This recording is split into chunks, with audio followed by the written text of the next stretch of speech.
Bentornati, siamo nel sopramonte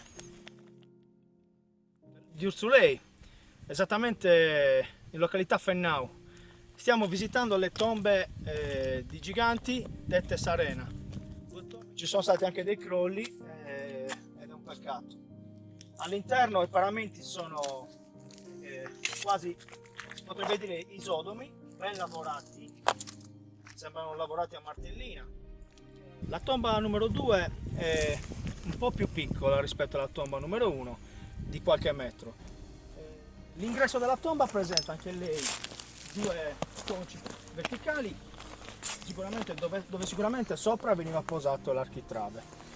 Una lastra d'ingresso.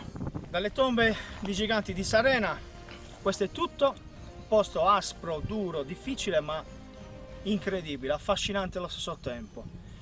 A esibire.